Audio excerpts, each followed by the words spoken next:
أعوذ بالله من الشيطان الرجيم بسم الله الرحمن الرحيم سيقول السفهاء من الناس ما ولاهم عن قبلتهم التي كانوا عليها قل لله المشرق والمغرب يهدي من يشاء إلى صراط مستقيم وكذلك جعلناكم أمة وسطا لتكونوا شهداء على الناس ويكون الرسول عليكم شهيدا وما جعلنا القبلة التي كنت عليها إلا لنعلم من يتبع الرسول ممن ينقلب على عقبيه وإن كانت لكبيرة إلا على الذين هدى الله وما كان الله ليضيع إيمانكم إن الله بالناس لرؤوف رحيم قد نرى تقلب وجهك في السماء فلنولينك قبلة ترضاها فول وجهك شطر المسجد الحرام وحيث ما كنتم فولوا وجوهكم شطره وإن الذين أوتوا الكتاب لا يعلمون أنه الحق من ربهم وما الله بغافل عما يعملون ولئن أتيت الذين أوتوا الكتاب بكل آية ما تبعوا قبلتك وما أنت بتابع قبلتهم وما بعضهم بتابع قبلة بعض ولئن اتبعت أهواءهم من بعد ما جاءك من العلم إنك إذا لمن الظالمين الذين آتيناهم الكتاب يعرفونه كما يعرفون أبناءهم وإن فريقا منهم لا يكتمون الحق وهم يعلمون الحق من ربك فلا تكونن من الممترين ولكل وجهة هو موليها فاستبقوا الخيرات أينما تكونوا يأتكم الله جميعا إن الله على كل شيء قدير ومن حيث خرجت فول وجهك شطر المسجد الحرام وإنه للحق من ربك وما الله بغافل عما تعملون ومن حيث خرجت فول وجهك شطر المسجد الحرام وحيث ما كنتم فولوا وجوهكم شطر لئلا يكون للناس عليكم حجة إلا الذين ظلموا منهم فلا تخشوهم واخشوني وليتم نعمتي عليكم ولعلكم تهتدون كما أرسلنا فيكم رسولا منكم يتلو عليكم آياتنا ويزكيكم ويعلمكم الكتاب والحكمة ويعلمكم ما لم تكونوا تعلمون فاذكروني أذكركم واشكروا لي ولا تكفرون يا أيها الذين آمنوا استعينوا بالصبر والصلاة إن الله مع الصابرين ولا تقولوا لمن يقتل في سبيل الله أموات بل أحياء ولكن لا تشعرون ولنبلونكم بشيء من الخوف والجوع ونقص من الأموال والأنفس والثمرات وبشر الصابرين الذين إذا أصابتهم مصيبة قالوا إنا لله وإنا إليه راجعون أولئك عليهم صلوات من ربهم ورحمة وأولئك هم المهتدون إن الصفا والمروة من شعائر الله فمن حج البيت أو اعتمر فلا جناح عليه أن يطوف بهما ومن تطوع خيرا فإن الله شاكر عليم إن الذين يكتمون ما أنزلنا من البينات والهدى من بعد ما بيناه للناس في الكتاب أولئك يلعنهم الله ويلعنهم اللاعنون إلا الذين تابوا وأصلحوا وبينوا فأولئك أتوب عليهم وأنا التواب الرحيم إن الذين كفروا وماتوا وهم كفار أولئك عليهم لعنة الله والملائكة والناس أجمعين خالدين فيها لا يخفف عنهم العذاب ولا هم ينظرون وإلهكم إله واحد لا إله إلا هو الرحمن الرحيم إن في خلق السماوات والأرض واختلاف الليل والنهار والفلك التي تجري في البحر بما ينفع الناس وما أنزل الله من السماء من ماء فأحيا به الأرض بعد موتها وبث فيها من كل دابة وتصريف الرياح والسحاب المسخر بين السماء والأرض لآيات لقوم يعقلون ومن الناس من يتخذ من دون الله أندادا يحبونهم كحب الله الذين آمنوا أشد حبا لله ولم ير الذين ظلموا إذ يرون العذاب أن القوة لله جميعا وأن الله شديد العذاب إذ يرون العذاب أن القوة لله جميعا وأن الله شديد العذاب إذ تبرأ الذين تبوا من الذين اتبعوا ورأوا العذاب وتقطعت بهم الأسباب وقال الذين اتبعوا لو أن لنا كرة فنتبرأ منهم كما تبرأوا منا كذلك يريهم كذلك يريهم الله أعمالهم حسرات عليهم وما هم بخارجين من النار يا أيها الناس كلوا مما في الأرض حلالا طيبا ولا تتبعوا خطوات الشيطان إنه لكم عدو مبين إنما يأمركم بالسوء والفحشاء وأن تقولوا على الله ما لا تعلمون وإذا قيل لهم اتبعوا ما أنزل الله قالوا بل نتبع ما ألفينا عليه آباءنا ولو كان آباؤهم لا يعقلون شيئا ولا يهتدون ومثل الذين كفروا كمثل الذي ينعق بما لا يسمع إلا دعاء ونداء صم بكم عمي فهم لا يعقلون يا أيها الذين آمنوا كلوا من طيبات ما رزقناكم واشكروا لله إن كنتم إياه تعبدون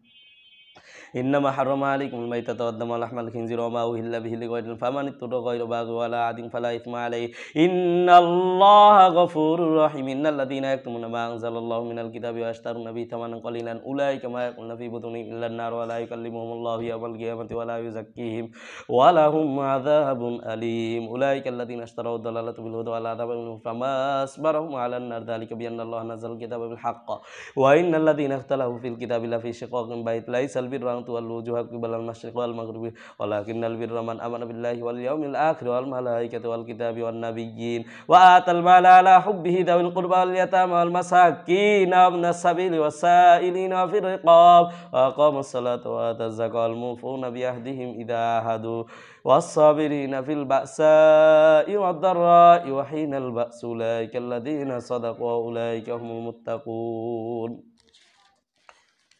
يا أيها الذين آمنوا كتب عليكم القصاص في القتلى الحر بالحر والعبد بالعبد والأنثى بالأنثى فمن أوفي له من أخيه شيء فاتباع بالمعروف وأداء إليه بإحسان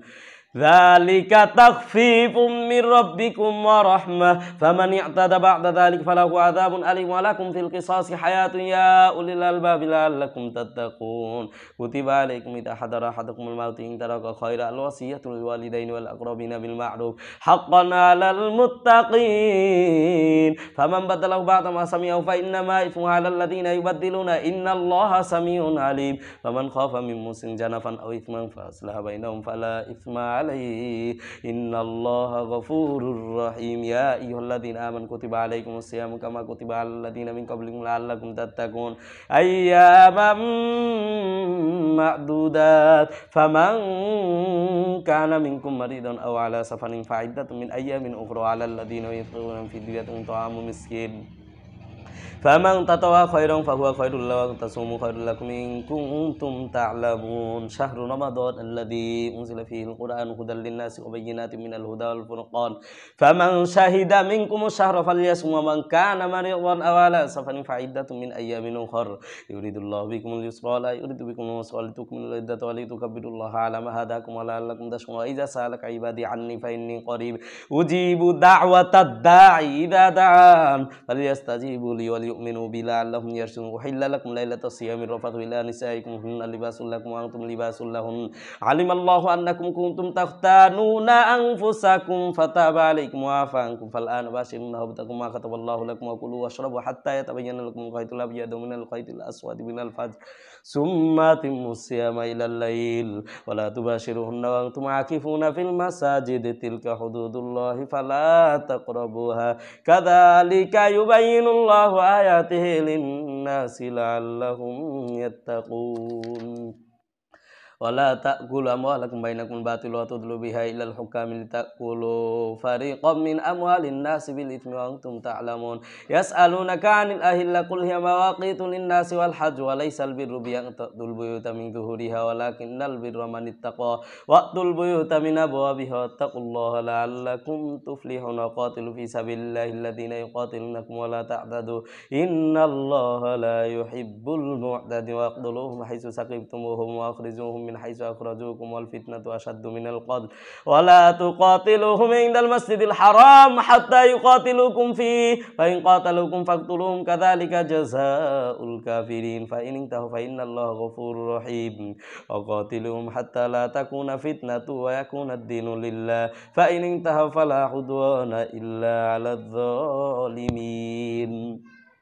Asyahrul haram bisyahril haram wal hurmatu qisas faman i'tada 'alaikum fa'tadu 'alaihi bimithli ma i'tada 'alaikum wattaqullaha wa'lamu annallaha ma'al muttaqin wa anfiqu fi sabilillahi wa la tulqu bi aydikum ila tahlu wa ahsinu innallaha yuhibbul muhsinin wa atimul hajja wal umrata lillahi fa in ahsanu famastaysara minal hadi faman lam yajid famastaysara minal hadi wa la tahliqu rusakum hatta yablughal hadi mahilla faman kana minkum maridan aw bihi adam min ra'si fa bidyatun min siyabin aw sadaqatin aw nusuk fa idza minkum man tamatta bil umrati ila al hajji famastaysara min al had faman lam yajid fa siyamu thalathati ayyamin fil hajji wa sabatin idza raja'tum tilka asyatun kamil dzalika liman lam yakun ahlu hadil masjidil haram wattaqullaha wa'lamu annallaha syadidul iqab. Al hajju ashhurun ma'lumat faman farada fihinna al hajja fala rafatha wala fusuqa wala jidala fil hajj wa ma taf'alu min khairi ya'lamuhu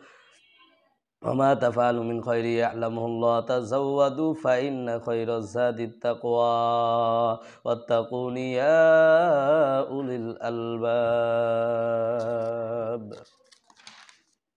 Laisa alaikum junahun an tabtaghu fadlan min rabbikum fa idza fatum min afarin fadhkurullaha indal mash'ari wa dhkuruhu kama hadakum wa in kuntum min qablihi laminad dallin summa fidu min haitsu afadan nas wastaghfirullah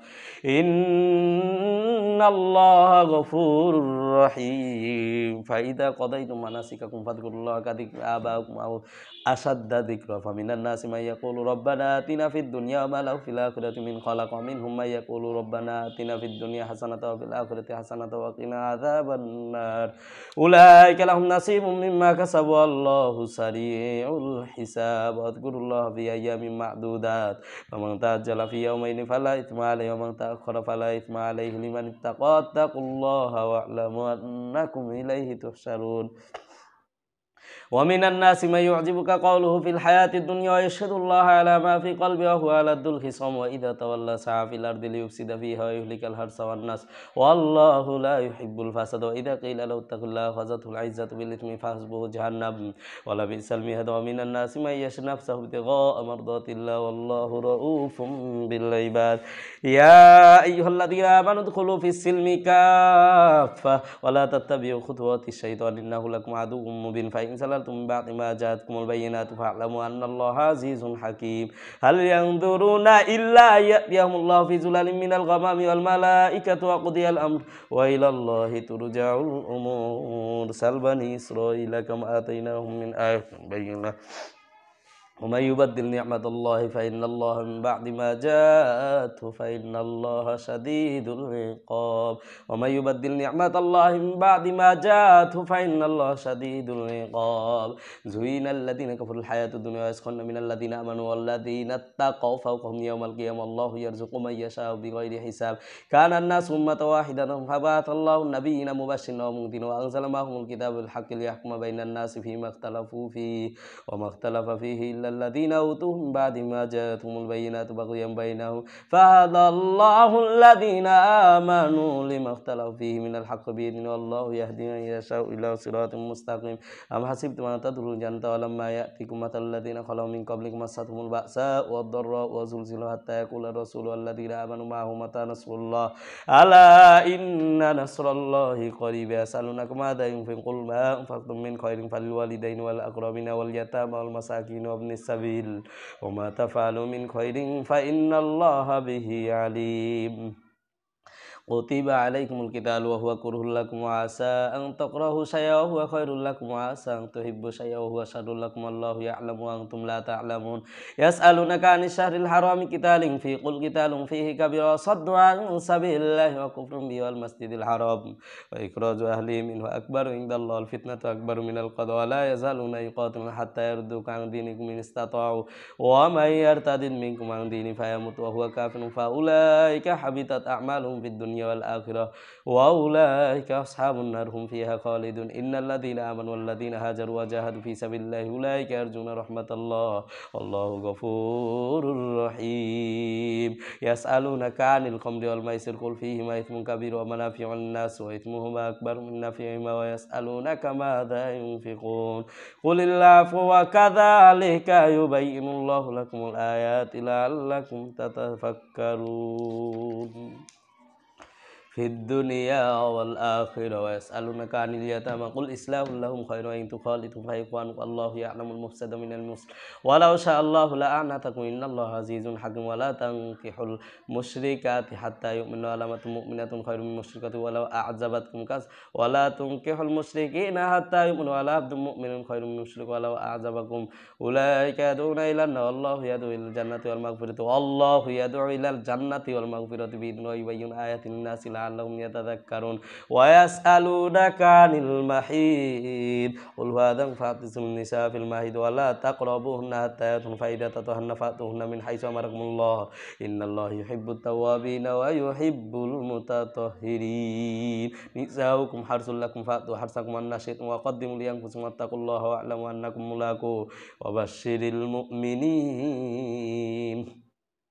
ولا تجعلوا الله عرضة لأيمانكم أن تبروا وتتقوا وتصلحوا بين الناس والله سميع عليم لا يؤاخذكم الله باللغو في أيمانكم ولكن يؤاخذكم بما كسبت قلوبكم والله غفور حليم للذين يؤلون من نسائهم تربص 4 أشهر فإن فاءوا فإن الله غفور رحيم وإن عزموا الطلاق فإن الله سميع عليم والمطلقات يتربصن بأنفسهن 3 قروء ولا يحل لهن أن يكتمن ما خلق الله في أرحامهن إن كن يؤمن بالله واليوم الآخر وبعولتهن أحق بردهن في ذلك إن أرادوا إصلاحا ولهن مثل الذي عليهن بالمعروف وللرجال عليهن درجة والله عزيز حكيم الطلاق مرتان فإمساك بمعروف أو تسريح بإحسان ولا يحل لكم أن تأخذوا مما آتيتموهن شيئا إلا أن يخافا ألا يقيم حدود الله فإن خفتم ألا يقيم حدود الله فلا جناح عليهما فيما افتدت به تلك حدود الله فلا تعتدوها ومن يتعد حدود الله فأولئك هم الظالمون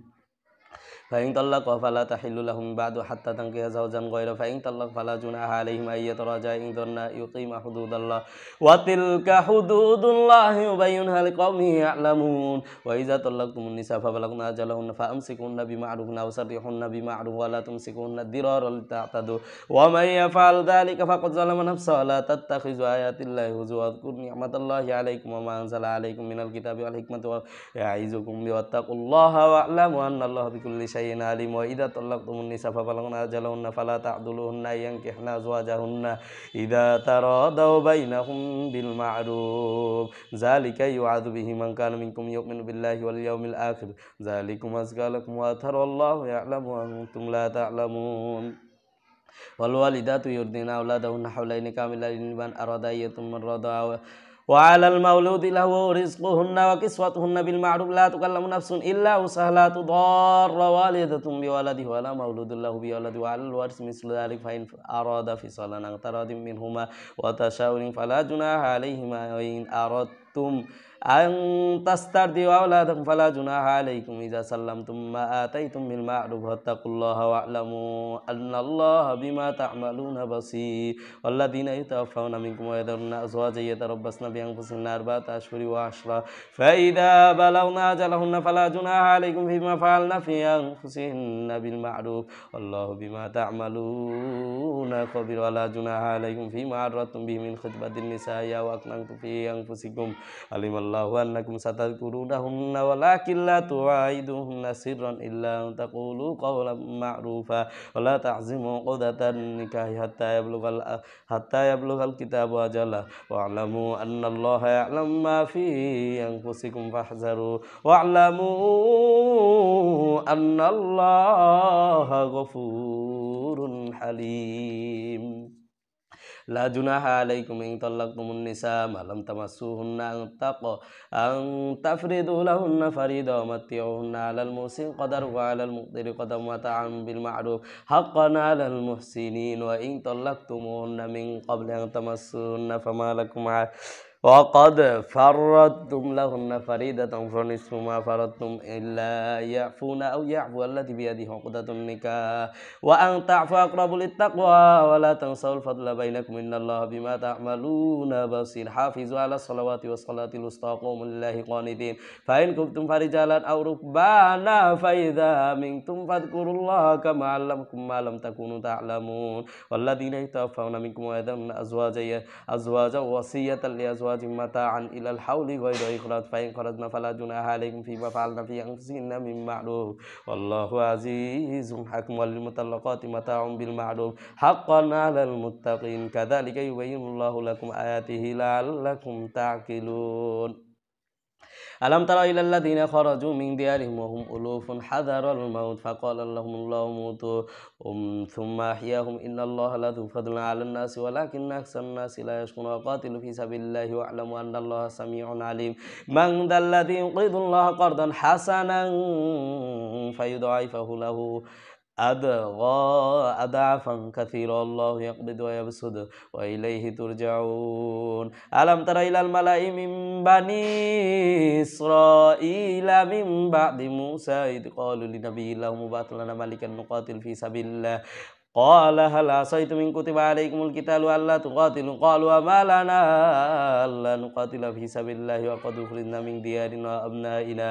فلما كتب عليهم القتال تولوا إلا قليلا منهم والله عليم بالظالمين وقال لهم نبيهم إن الله قد بعث لكم طالوت ملكا قالوا أنى يكون له الملك علينا ونحن أحق بالملك منه ولم يؤت سعة من المال قال إن الله اصطفاه عليكم وزاده بسطة في العلم والجسم والله يؤتي ملكه من يشاء والله واسع عليم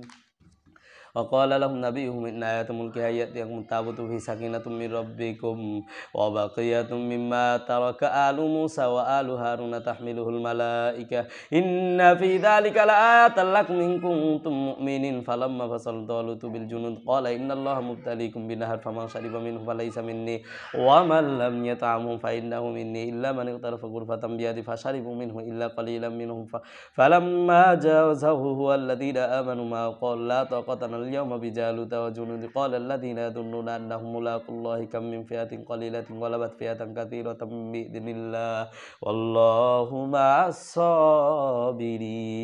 ولما برزوا لجالوت وجنوده قالوا ربنا افرغ علينا صبرا وثبت أقدامنا وانصرنا على القوم الكافرين فهزموهم بإذن الله وقتل داود جالوت وآتاه الله الملك والحكمة وعلمه مما يشاء ولولا دفع الله الناس بعضهم ببعض لفسدت الأرض ولكن الله ذو فضل على العالمين تلك آيات الله نتلوها عليك بالحق وإنك لمن المرسلين صدق الله العظيم.